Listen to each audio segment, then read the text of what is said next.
Good morning. Welcome to week 6. This module is on differentiating planning and instruction. So we have 4 objectives this week. First, to define what does that mean to differentiate planning and how to implement the strategies for the needs of each of the individual diverse learners that are in your classroom. To describe strategies that teachers use to promote learning, and there's different types of strategies, and you will learn about those. Then to identify how and when to use those different strategies and skills to promote the children's learning. And finally, to demonstrate differentiated learning mechanisms, such as how to support, scaffold, and challenge children in their development. So how are you going to accomplish those? First, you have to read chapter 4 in your textbook to get your background knowledge for this module. Then you have 4 online lectures this week, and they're short, but they're really important, so make sure that you go through all 4. The first one is called Person First Language, so it's really important how we word things, how we say things, and how that affects how other people, and especially children, how they perceive what we're saying. The second one is to plan to meet individual learning needs.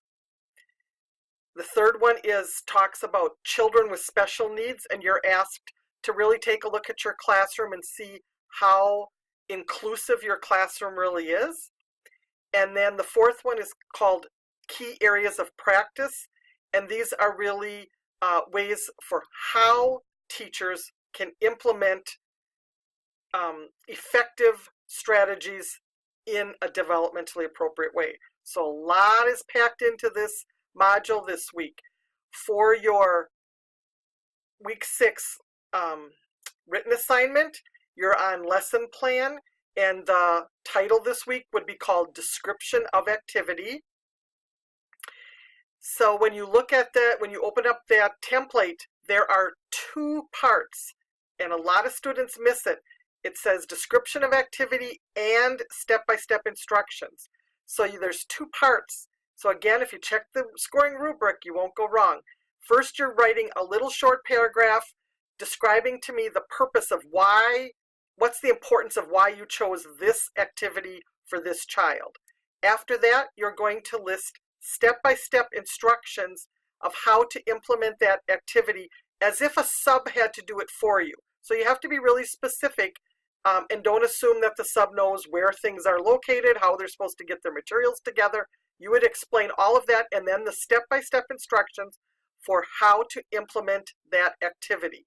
Be brief, but make sure that you include each point. And it says they have to be numbered. That means using numbers 1, 2, 3, 4. Doesn't mean bullet points. It doesn't mean stars. It doesn't mean a paragraph. It means listing them in numbered points. Some of these things may be seem picky to you, but they're standards, and you have many, many standards that you have to abide by in your work environment. It's the same thing. You're practicing those in your school environment about following specific standards. That's why I tell you it's so important that you use that scoring rubric, because that is the standard that you need to use to develop your papers. In the discussion this week, you will be asked to share an activity or lesson that supports diverse learners. Again, sometimes students get tripped up and they think this means describe an activity on diversity.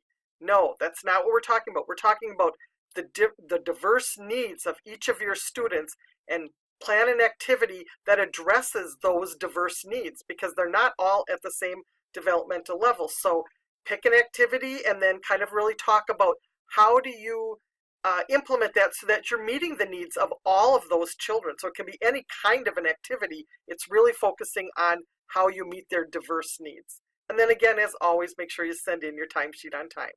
Thanks. Bye.